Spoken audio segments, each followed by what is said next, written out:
El tema de hoy, hermanos, es mayordomía, 4 aspectos. Ya hemos orado y estamos en la presencia del Señor, entonces vamos a entrar, hermanos, en tema directamente. Ya todos hemos tenido esa experiencia de haber sido perdonados. Dios ha trabajado en nuestro corazón, algo nos trajo a los pies del Señor, ya sea aquí en el templo, en el reclinatorio, ya sea en plática con alguna persona, pero nos acercamos al Señor y de Él recibimos su misericordia y su perdón. Y espero que todos los que estemos aquí hayamos experimentado eso, habernos puesto a cuentas con Dios y empezar una relación con Él. Pasa el tiempo y entendemos lo que es ser justificados, ya no nada más perdonados, que tenemos acceso a la presencia del Señor cuando queramos. Y todo esto va muy bonito, hermanos, porque somos perdonados, sentimos muy bien, somos justificados y lo entendemos, y la palabra nos da promesas de que tenemos una vida eterna con Dios. Pero de repente, ¿qué pasa? ¿Qué sigue?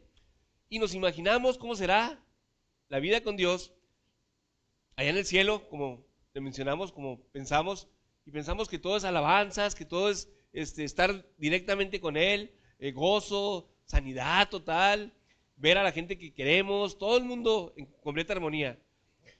Y eso nos pone contentos en nuestro corazón. Hay unas partes, hermanos, en la Escritura donde nos dice el reino de Dios es semejante a, que es lo que quiero que hablemos. Porque de repente, hermanos, tenemos unas ideas aquí, lo que Dios ha hecho por nosotros, y nos gozamos, y son correctas. Pero también tenemos ideas de lo que pudiera ocurrir en el cielo, y tenemos un vislumbre, lo que nos dice la palabra. Pero entre que estemos allá y que estemos aquí, hay caminos y hay decisiones, hermanos, que tenemos que estar tomando. Y me llama la atención, si ustedes han hecho en esa, pues no sé, buscar cómo es el reino de Dios en los cielos, o aquí en la tierra, perdón, el reino de los cielos, aquí en la tierra, ¿cuál es el estudio y qué es lo que Jesús dice? No fue Pablo, no fue Santiago, no fue Juan, es el mismo Jesús el que nos dice. Y lo voy leyendo, hermanos, porque nos habla de cosas medio curiosas. Es la versión Nueva Traducción Viviente, por eso no lo busquen, yo lo voy leyendo. Dice a partir del 25:14, parábola de los 3 siervos. También el reino del cielo puede ilustrarse mediante la historia de un hombre que tenía que emprender un largo viaje. Mira, hermanos, recalco.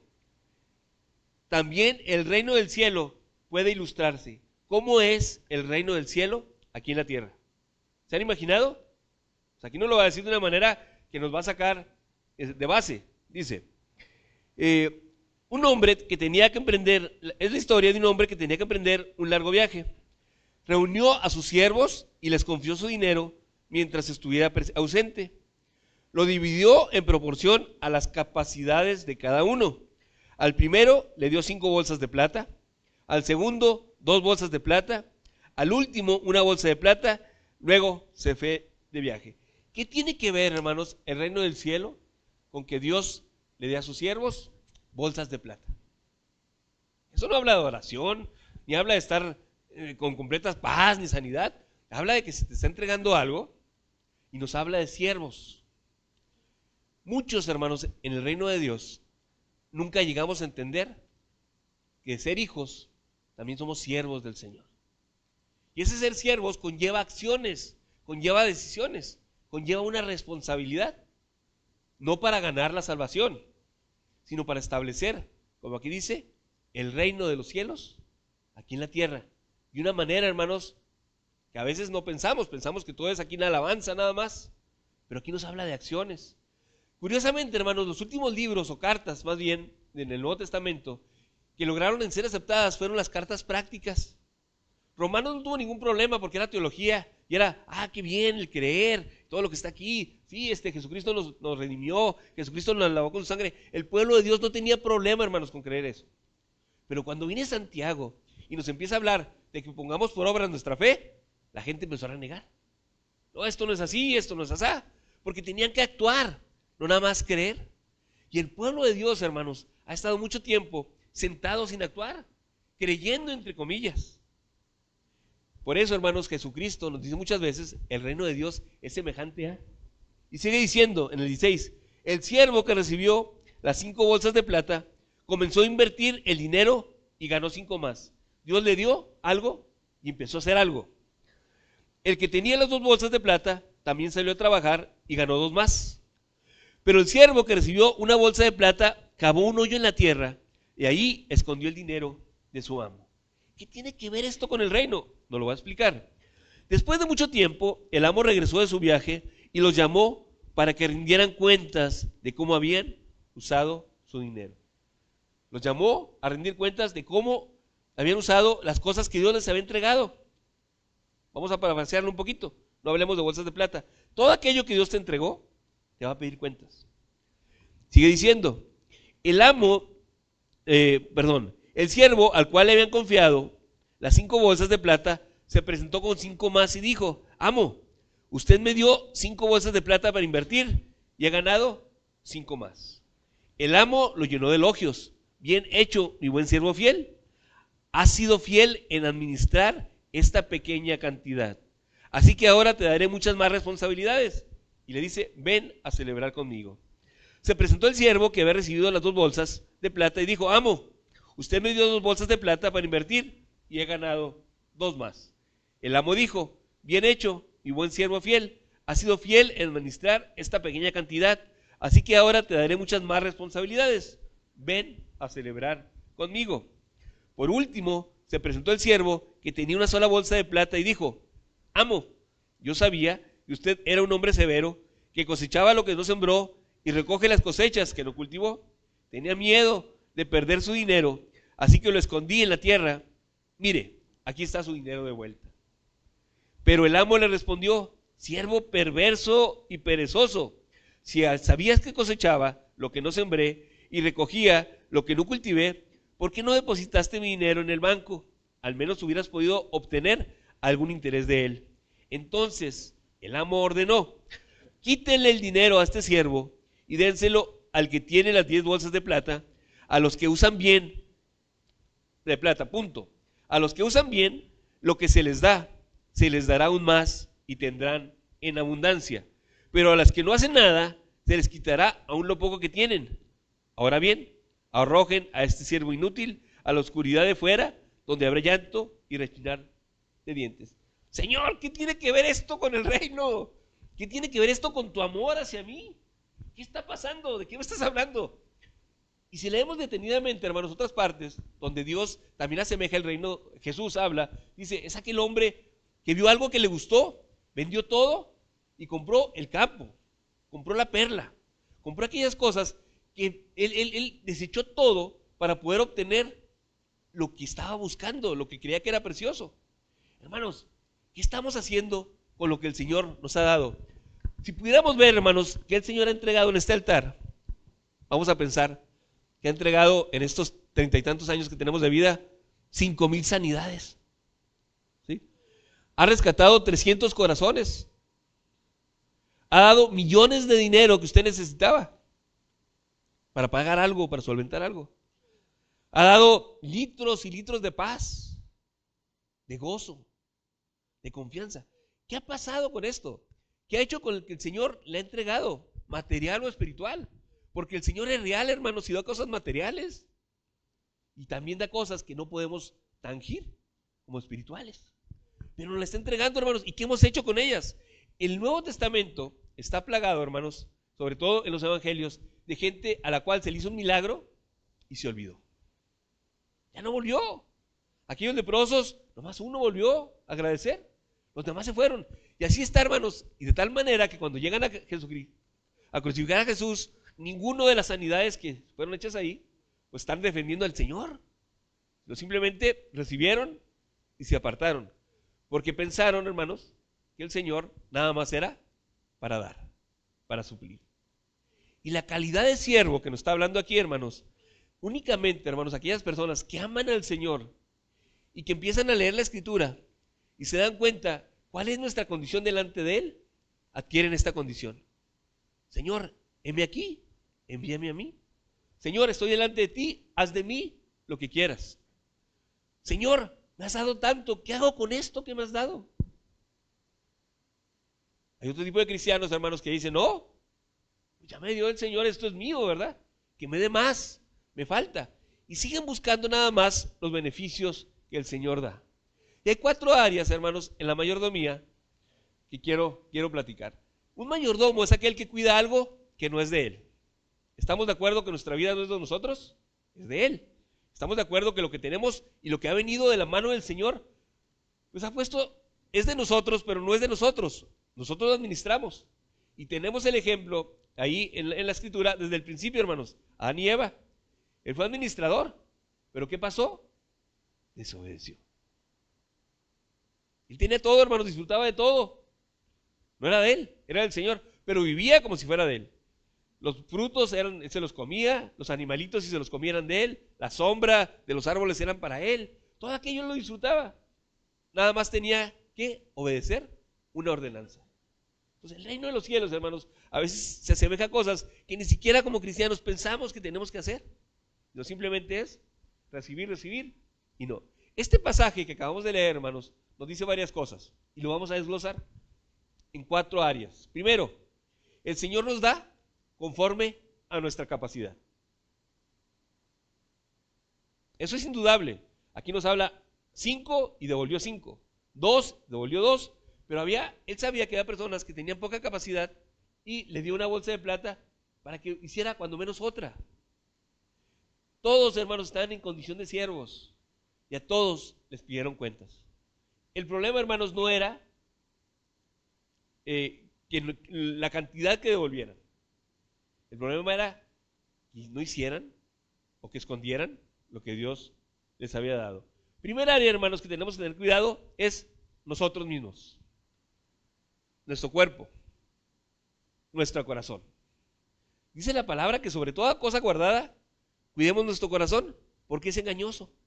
Y va en pos de muchas cosas, hermanos. ¿Sí? Tenemos que ser mayordomos. ¿En qué ponemos delante de nuestros ojos?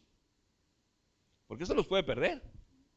Si el Señor, hermanos, en este altar nos ha dado bendiciones, sanidades, nos ha puesto, no sé, una casa digna en la que vivir, pero todo esto lo estamos usando y ni siquiera lo tenemos al servicio del Señor, tenemos problemas en nuestra mayordomía. Hay estadísticas, hermanos, increíbles ahora, en donde nos dice, anteriormente el cristiano se distinguía del no cristiano por la manera en que vivía. Una persona que no iba a lugares como bares, no iba a lugares donde no debía ir, no veía lo que no debía ver. Pero ahorita, hermanos, tenemos esa problemática que todo está en la casa. No tenemos que ir a un lugar para poner delante de nuestros ojos algo que no debemos, porque lo tenemos en la casa. Las estadísticas dicen, hermanos, que los cristianos hemos aumentado casi al 12% en México, de ser el 3% hace 50 años. Ahora ya somos el 12%. Pero las estadísticas, hermanos, conforme a cómo nos comportamos, es casi el mismo número de divorcios entre cristianos y de no cristianos. Es mismo el número de contratos que tenemos con Netflix, el cristiano y el no cristiano. El mismo, las estadísticas, hermanos, están iguales. ¿Qué quiere decir esto? Que no estamos impactando con nuestra forma de vida en el mundo. Vivimos igual que los demás. Nos vestimos igual que los demás. Las modas son las mismas que los demás. O sea, no tenemos una manera de identificarnos ya. Estamos perdidos según las estadísticas. No digo que todos, hermanos. Ayer en el consultorio me decía una señora, ayer o antier, me decía, no me pinto mis canitas y ando con el vestido largo para la honra del Señor. Ay, pues, qué bien, ¿verdad? Pero a la hora que le pregunto de dónde se congrega, me dice, no, es que mi marido es el que lleva la palabra. ¿Por qué me contestaba? ¿Tú estabas? ¿O ya estaba solo yo? Entonces, pues ella se quedó con las costumbres de lo que hacía, pero no con la forma de vida. O sea, ella creía que por traer las canas sin pintar y por tener un vestido largo, ya estaba cumpliendo con todo lo que estaba haciendo, con todo lo que debía. Y preguntándole un poquito más, dijo, bueno, entonces su esposo es el pastor. No, pero a él le gusta mucho la Biblia, a él. O sea, ella nada más adoptó una forma de vida. Usted, en la forma de que es, adoptó la forma de esta iglesia o de esta congregación, o tiene una forma de vida que el Señor le está formando. Eso es responsabilidad suya, su crecimiento espiritual. Dios se lo va a dar, pero ponga delante de usted cosas, ¿sí?, que lo hagan crecer y quite todo aquello que no edifique. Usted tiene una responsabilidad con su persona de poner delante de usted las cosas que le convienen. El hombre espiritual va a buscar las cosas espirituales el hombre carnal se va a llenar de cosas carnales. Ayer decían con los jóvenes, hermanos, y me sorprendió, eran como 70 jóvenes más o menos, estábamos ahí en Betel, y estaba ministrando un hermano, hermanos, y los que estábamos atrás, veíamos cómo algunos jóvenes se alejaban de que iba a ministrarlos. Tenían miedo que los tocara, porque sabían que Dios podía hacer una obra en ellos. Se escondían. Y nos daba, a Nidia y a mí nos daba medio risa, medio, o sea, ¿cómo es posible? ¿Sí? Que van a recibir un beneficio y se estén escondiendo de Dios. Hermano, a veces somos nosotros así. No vamos a la palabra porque sabemos que tenemos responsabilidad en ese aspecto nosotros. Porque dice que es como un espejo y nos va a enseñar cosas que no queremos ser enseñados. Y había niños que se caían, y había niños que recibían palabra, pero aquellos que huían, hermanos, tenían miedo de recibir una palabra que tuvieran que confrontarla con una decisión. Hermanos, el reino de los cielos se asemeja a un rey con siervos, ¿sí? No a hijos malcriados que están demandando de su papá cosas todos los días, y todos los días, todos los días. Yo sé que me entienden lo que estoy diciendo. Decretamos y buscamos y nos creemos los que somos los merecedores de todo, cuando no es así, hermanos. Siervos inútiles somos en su presencia.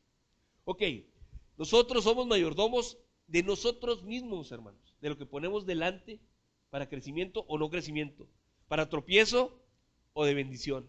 Vean ustedes su vida, hermanos, que ponen ahí delante, de tal manera que pudieran identificar nuestra vida diferente a los de afuera, o ya nos mimetizamos con la gente que está adentro.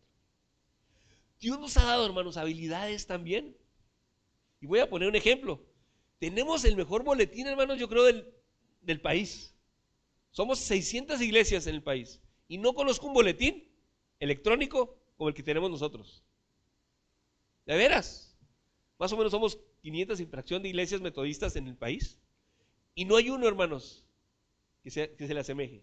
Y esto es porque alguien puso sus habilidades al servicio de la iglesia. No voy a decir nombre, pero sabemos quién es. ¿Sí? Y enriqueció esto, hermanos. Sus habilidades, Él las puso al servicio del Señor. Todos sabemos que tenemos un ángel de la guardia aquí también, aquí en la medicina, esta congregación. No tengo necesidad de decir quién es, porque todos hemos recibido algo de Él. Porque ha puesto sus habilidades al servicio del Señor y somos beneficiados. Y así los maestros de escuela dominical, así los que tienen talento en la música, así los que tienen talento en las ideas de qué hacer. Yo no sé si sepan de quién vino la idea de hacer la coinonía, ¿sí? Pero los que sabemos que fue una persona que se adentró y puso una idea, ¿sí? Que para algunos de nosotros era descabellada, hermanos, y fuimos bendecidos con esa idea. No se nos hubiera ocurrido a nosotros, o no se nos había ocurrido a nosotros en 20 años. Pero esa habilidad que Dios puso en la vida de ella, la puso al servicio del Señor. Hermanos, ¿quién nos ha entregado el Señor? ¿A quién es el altar que le hemos pedido llorando? Y luego lo agarramos como cosa que compramos, lo vemos por aquí, por acá, se nos quita el gozo o la pasión por la que queríamos, como cuando compramos zapatos y queremos el siguiente, y lo tenemos ahí guardado. Hermanos, Dios nos dio talentos y habilidades. Yo estaba triste por este piano el otro día, porque me acuerdo de Lupita y de Francisco, no están con nosotros, pero ellos tuvieron que ver con la compra del piano y juntaron ofrendas y promesas y todo aquello, y compramos el piano. Yo decía, ese piano está desperdiciado aquí. Pero ayer que veía las fotos y veía una niña tocando el piano aquí, aprendiendo a tocarlo, dije, no está desperdiciando. Alguien, Dios le dio una habilidad para tocarlo, y yo espero que sea consagrada esa habilidad y el día de mañana estemos disfrutando de algo aquí, porque lo tenemos. ¿Qué habilidad le ha dado Dios a usted que puede traer al servicio del Señor, ¿sí?, esa bolsa de plata o esa bolsa de habilidades para que usted el día de mañana le diga al Señor, Señor, tú me diste una empatía tremenda con la gente, la quiero poner a tu servicio. Señor, tú me diste talentos naturales para escuchar música y poder tocar y alabarte, la quiero poner a tu servicio. Yo lo entiendo, tengo una capacidad administrativa un poquito mejor que la de mis hermanos y lo puedo entender, porque uno sabe, hermanos, que Dios le ha dado. Uno conoce lo que Dios le ha dado porque se lo muestra. Pero ¿qué pasa? Lo escondemos. hermana, el Señor nos ha dado tanta cosa y tanto talento que tenemos que ser mayordomos. Y yo no quiero el día de mañana el Señor me diga, has sido inútil y negligente. Y la palabra más dura, perezoso en lo que te he dado. Hermanos, es palabra tremenda. Dice la palabra que el reino de Dios se asemeja a esto. Nos van a pedir cuentas en cuanto a esto. ¿Qué te ha dado el Señor? Y no hablemos, hermanos, de enseñanza, de profecía, de predicación, de aquellas pequeñas cosas que sabemos que hacen feliz a la gente o que convergen en un grupo de gente que la va a edificar. Hermanos, las banderillas que hace Gaby, o sea, increíble, nos han bendecido, hermanos. ¿Sí? El café que está allá atrás, cuando alguien trae algo especial, el panecito, hermanos, nos sentimos, andamos más contentos en el culto, porque alguien decidió hacer algo más con lo que Dios le dio y bendecir a los demás. Es para nosotros, hermanos. La voluntad de Dios es buena, agradable y perfecta, pero siempre y cuando seamos buenos mayordomos. Primero, somos responsables de la mayordomía de nuestra vida. Segundo, de las habilidades que Dios nos ha dado. Y si no las tenemos, hermanos, dice la palabra, usando el versículo que dice, no tenemos sabiduría, pídala a Dios, el cual se la va a dar abundantemente y sin reproche. Tercer cosa, hermanos, que Dios nos ha dado, y yo creo que es el recurso más valioso que tenemos los humanos y el que más desperdiciamos. ¿Cuál es, hermanos? El tiempo. ¿Qué hacemos con nuestro tiempo? Hemos tenido tiempo para muchas cosas, algunos ya podemos ver la vida desde la perspectiva de lo que pude haber hecho y no hice, porque ya tenemos cierta edad. Pero entre nosotros hay jóvenes que ven la vida de la perspectiva de lo que les falta por hacer. Perdón, de lo que quieren hacer en la vida. Ya vemos, o hay los que están en el término medio de la vida, en las cuales todas están a tiempo de corregir cosas. Tenía planes, no los hice, pero todavía tengo tiempo de hacerlos. ¿En qué parte estás tú? ¿Cuánto tiempo tienes en la iglesia? Pablo tenía problemas con algunos congregantes porque les decía, es que ustedes ya deben ser maestros y van a ser como niños nuevamente. Porque constantemente están aprendiendo, pero no alcanzan a entender. No ponen por obra las cosas.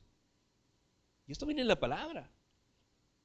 Hermanos, ¿qué estamos haciendo con nuestro tiempo? Dice la Biblia y nos exhorta, son tiempos difíciles. Redimiendo el tiempo nos habla.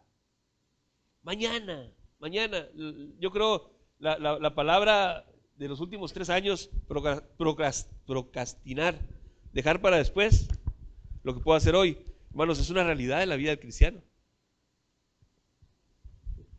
Mañana oro, mañana voy a completar el estudio de Romanos, mañana, ahora sí voy a leer el Evangelio, y mañana, hermanos, y el tiempo se va. Y a ver, a los afanes, yo sé que son muchos el día de hoy, hermanos, pero hay que priorizar las cosas. ¿Qué vamos a hacer con nuestro tiempo? Usted tiene en sus manos el tiempo. Si no tiene manera de organizarse, hermanos, pídale a Dios esa sabiduría. Pero el tiempo se nos va a acabar. Y las personas que están en su lecho de muerte, lo que piden no es ver a alguien más. ¿Piden qué? Un poco más de tiempo para poder hacer lo que no hicieron, para poder decir lo que no pudieron decir. Pero hay algo, hermanos, que dice la gente grande cuando conoce al Señor en etapas arriba de los 50 años. Dicen, ¿cómo me hubiera gustado conocer al Señor en mi juventud? Jóvenes, ustedes ahorita que tienen la fuerza y la oportunidad de conocer y de decidir en el Señor, aprovechen eso. Bien dice la Biblia, acuérdate de tu Creador en los días de tu juventud, antes de que vengan los días malos, porque van a llegar, en los cuales digas, no tengo contentamiento o no soy feliz, porque no decidí como debía. Pero los que tenemos tiempo, hermanos, y tenemos la oportunidad de instruirnos en la palabra, de convivir con mis hermanos, de aprender de los errores de los demás o de los nuestros, tenemos, hermanos, esa oportunidad de parte de Dios en el tiempo de hacer cosas y permitir que Dios haga cosas con nosotros. Pero nosotros depende, hermanos. Yo no veo muchas series de Netflix. A mí me gusta mucho leer. Y alguien decía, es que no puede ser que tú leas lo que tú dices que lees. Digo, ¿cuántas series de Netflix ves? ¿O has visto? No, pues este tiene 30 capítulos, 20 capítulos, ya te las echaste todas. Tú tienes más tiempo libre que yo. Lo que pasa es que tú lo utilizas viendo Netflix, que no te das cuenta porque no requiere un esfuerzo, sino simplemente estar parado o sentado o acostado, como quieran, ¿verdad? En la televisión o delante del celular. Pero hay cosas, hermanos, que demandan de nosotros una intención, como el buscar, como la lectura, como el dejar de hacer una cosa para hacer otra. Hermanos, el tiempo es un recurso que no vamos a obtener otra vez de nuevo. Y lo que es peor, cuando uno trae en la cartera 100 pesos y gasta 20, sabe que le quedan 80 y luego compra otra cosa, sabe que le quedan 30. Hermanos, no sabemos cuánto tiempo nos queda para acabar pronto. ¿Cuándo vamos a ir llamados? La mujer tiene la expectativa de los 80 y tantos años, el hombre 70 y tantos. Pero hermanos, hay jóvenes de 20 años que no pasan de mañana. Tenemos, hermanos, el tiempo contado. Y otra, hermanos, los recursos que Dios nos ha dado. Dios nos ha dado tantas cosas, hermanos, zapatos, ropa. Ahorita yo creo tenemos inundado el mundo. Si ustedes van a Cáritas o van a alguna parte a donar algo, hermanos, lo que no quieren es ropa. ¿Me estoy equivocando? Tienen lleno de ropa. Ropa que se ha echado a perder, ropa que se ha echado, gente que dona, porque estamos inundados de ropa que no usamos. Pobres y ricos, hermanos, o los que tienen mucho. Ahora, ¿qué te piden? No, antes como la llevaras. Ahora son muy selectivos, si te la aceptan tiene que ir lavada y planchada. Y está bien, porque es algo digno para alguien que le estamos dando. Pero hermanos, la ropa, hermanos, se la das a cualquier gente y la agarra y la tira. Hay sobreabundancia de muchos recursos ahorita en ese aspecto. Hay cosas que faltan mucho, ¿verdad? Pero en este caso, hermanos, sobre todo en el cristiano, cuando había un avivamiento en el pueblo de Dios, y lo vemos en la escritura, lo primero que restauraban era el templo. Llevaban muchas ofrendas al templo. ¿Sí? Leían la palabra algo y el templo y la adoración de Dios era restablecida, porque era lo mismo, restablecer la oración al templo y estas cosas con recursos eran establecidas. Y cuando encontraron la ley, hermanos, allá en el tiempo de la reconstrucción, que lo estamos viendo aquí en la escuela dominical, los invito, la pastora está dando excelentes estudios acerca del tiempo neotestamentario entre el Antiguo Testamento y el Nuevo, lo que llama el silencio de Dios. Está muy interesante, hermanos, pero aquí quiero enfocarme en los recursos que Dios nos ha dado. Ya hablamos de las habilidades, ya hablamos del tiempo, ya hablamos de nuestra persona, pero Dios nos ha dado algo. Y en aquel entonces, hermanos, lo que hacía el pueblo de Dios, llevaba pues las cosechas, llevaba los animalitos, llevaba aquellas cosas y se los ofrecía a Dios. Pero hay una parte en la Biblia, hermanos, que dice que si vivías lejos, vendieras, estando lejos lo que tenías, y trajeras el dinero y lo ofrendaras.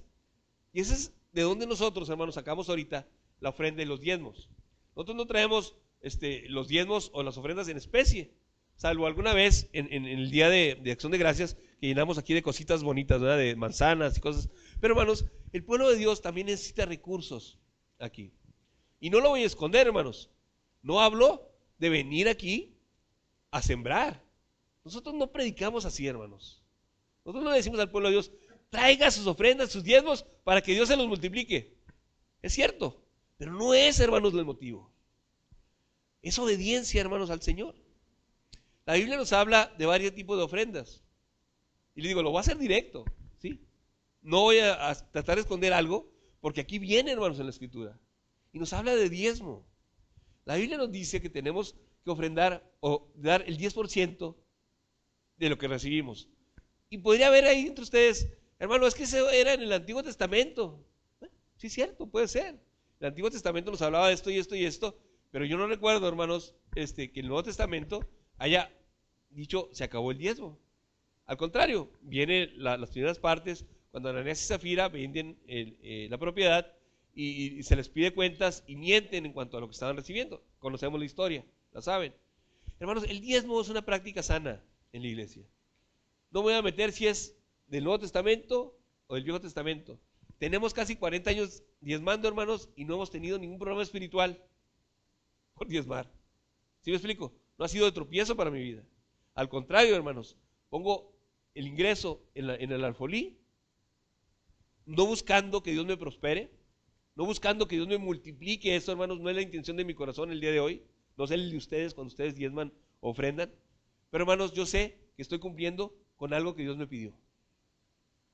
Y soy bendecido con esto. Si usted no ha aprendido a diezmar, o no ha ejercido esa, no sé llamarlo obligación o derecho del diezmo, empiécelo a hacer. La iglesia no necesita su dinero, hermanos. Dios no necesita ese dinero. No viene al alfolí y se evapora y se va a la presencia del Señor. Eso no. Se utiliza aquí. Tenemos 40 años en el servicio al Señor, más o menos, en la iglesia, y casi siempre hemos estado con administradores. Al menos la iglesia metodista, que es la que conozco, hermanos, es muy celosa de los dineros. Hay iglesias que todo el diezmo, así como se agarra del alfolí, se va a la casa pastoral y ahí se cuenta y se agarra el diezmo para la familia pastoral. Aquí no somos así, hermanos. Aquí se junta todo en una tesorería. Hay un tesorero, en este caso recayó en Tere, pero también hay una comisión de finanzas que decide también si ese dinero se puede usar y cómo se debe usar. Pero aparte de la comisión de finanzas, que son varias personas, hay una junta de administradores que decide o da el sí o el no a la comisión de finanzas. Entonces, aquí el dinero no se pierde, se utiliza aquí. El aire acondicionado, las banquitas, todo lo que tenemos, hermanos, es en base a diezmos y ofrendas. Y somos bendecidos, hermanos, y no nos falta nada en ese aspecto, pero pudiera haber mucho más. Ejerza esa parte, así como quiere blindar su vida para que Dios lo bendiga, así como las habilidades las quiere poner al servicio del Señor, que yo espero, así como el tiempo quiere redimirlo, también, hermanos, los recursos. Ofrende. Si ya hay diezmos, también ofrende. Yo recuerdo, hermanos, estábamos en otra iglesia. Yo no voy a ser pertenecido a 2 iglesias. Betel, casi en aquel entonces tenía 700 miembros, y esta congregación. Y nos vinimos aquí a carta de traslado. O sea, no nos vinimos peleados. No queremos una iglesia más pequeña, porque allá había exceso de todo. Y yo me acuerdo, hermanos, una de esas veces, de las muchas hinojos, a lo mejor se acuerda de esa parte, alguien ofrendó en un sobre Manila mucho dinero, y la costumbre que tenemos los administradores de las iglesias metodistas es entre varios contar el dinero, no contarlo solo, para que no haya problemas, porque los ha habido, les soy sincero, hay gente que saca sobres donde no debe, y a consecuencia de eso tenemos que ser vigilantes. Y, hermanos, nos llamó mucho la atención, yo que entonces era un joven, tal cantidad de dinero en un sobre. Y mandó a hablar a los sugieres ahí a alguien, a preguntar si se habían fijado quién había depositado esa ofrenda.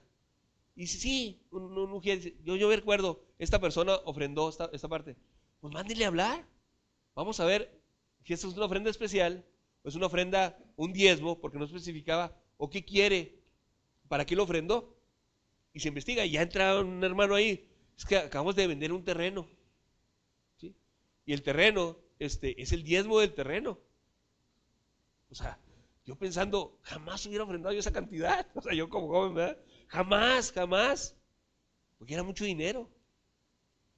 Entonces dijimos, bueno, ya especificamos que era un diezmo, y ese diezmo se canalizó correctamente, y se utilizó para hacer. Pero también me acuerdo, hermanos, una vez que entró un cheque ahí, estábamos juntando para las sillas, también en aquella iglesia, y llega el ujier muy molesto, dice, hermanos, vengo con mal sabor de boca, porque este cheque me lo aventaron aquí en el alfolí. ¿Cómo que se lo aventaron? Sí, ya, para que no estén pidiendo sillas, ahí le van, que se las completen. ¿Sí? Hermanos, ese cheque lo devolvimos. ¿Sí? La ofrenda al Señor no es así. No sé si se acuerde de esos ejemplos. Bueno, yo sí me acuerdo muy bien. Esa ofrenda, hermanos, no entró así. No era para el Señor. Hermanos, si usted va a ofrendar o si va a diezmar, hágalo de corazón. No para que Dios le multiplique, sino en obediencia de lo que Dios ha hecho en su vida. Todo lo que tenemos aquí, hermanos, tiene un costo. Todo. Y no estoy hablando ahorita de dinero. Estoy hablando, dedicamos un tiempo para venir aquí a ocupar. ¿Cierto? Hubo hermanos desde la mañana que las habilidades las pusieron al servicio del Señor. Tuvimos maestro de escuela dominical, tuvimos alabanza, tuvimos boletín, tuvimos una estructura, tuvimos cuestiones electrónicas, nos están viendo ahí, estamos grabados para la eternidad por ahí en el Face. Alguien, hermanos, dedicó un tiempo en su habilidad en la iglesia? ¿Alguien, hermanos, dedicó tiempo a la oración? Hermanos, todos podemos poner algo para el Señor. Para que cuando venga el Señor nos diga, ¿saben qué? Como dice aquí, dice, ven a celebrar conmigo. Ven a celebrar conmigo. Pero dice algo, hermanos, que a veces no nos gusta. Te voy a dar más responsabilidad. Porque en lo poco has sido fiel y sobre mucho te voy a poner. Pero hay algo, hermanos, que dice muy tremendo. Quítenle todo al que no quiso hacer nada. Esto también viene en la palabra y no lo puedo cegar. Y désenlo al que sí fue fiel. Yo no puedo explicar, hermanos, esto. Porque el universalismo me dice que Dios ama a todos y como sea. Pero el mismo Jesús, hermanos, está poniendo estas palabras aquí. Hermanos, Dios tiene, o Jesús mismo tiene, muy en serio toma las decisiones que tomamos en cuanto a qué le damos a Él. Y Él es muy serio en lo que Él nos da a nosotros a administrar. Dones espirituales, dones naturales, recursos, tiempo, tu vida. Vamos a ser mayordomos de manera correcta. Vamos a orar, hermanos. Dios les bendiga. Padre, tu palabra es muy clara en las cosas que tú nos vas a demandar, pero también es muy clara, Señor, en tu benevolencia de todo lo que nos has dado, Señor. Padre, y a veces en nuestra vida espiritual y material no hemos tenido un equilibrio en estos aspectos. A veces hemos sido desordenados en nuestros cuerpos y están enfermos. Padre, ayúdanos a ser buenos mayordomos en ese aspecto. Padre, a veces nos has dado tantas habilidades que nada más lo utilizamos para nuestro provecho y no las ponemos al servicio, a tu servicio, a tus pies, Señor. Y vemos que faltan tantas cosas de hacerse en las congregaciones, Padre, y nuestras habilidades pudieran servir para engrandecer tu reino, Señor. Padre, ayúdanos a hacer esto. Padre, pero también hemos visto que hemos desperdiciado el tiempo y lo usamos en cosas que no convienen. Como dice tu palabra, todo nos es permitido, pero no todo conviene. Todo nos es permitido, pero no todo edifica, Señor. Ayúdanos a redimir este tiempo, Señor. Padre, reconocemos que nos has dado recursos económicos, materiales, a unos más, otros menos. Gracias, Padre, por los que han abierto sus casas, a la coinonía que tuvimos la semana pasada, porque sin esto, esta apertura de casas, sabemos que no hubiera sido posible esta bendición, Señor. Gracias por esto, Señor. Padre, tu palabra nos dice en muchas partes que el reino de los cielos es semejante a... Y a veces, Padre, lo que leemos no es lo que pensamos que debería decir, pero tú lo dices, Padre. Te agradecemos en el nombre de Cristo Jesús, Señor. Amén. Termino con una palabra, hermanos. La iglesia a veces nos enseña formas de vida que no queremos vivir, hermanos. La iglesia nos enseña, o Jesucristo nos enseña formas de vida que no queremos vivir, porque estamos acostumbrados al viejo hombre, con sus deseos engañosos. Pero cambiemos los nuevos moldes, hermanos, por lo que nos dice la palabra, y experimentemos esa voluntad de Dios que es buena, es agradable y es perfecta. Y ayer aprendíamos, delante de nuestros ojos tenemos cosas buenas, pero haciendo lo que el Señor quiere, hermanos, son cosas mejores. Dios les bendiga.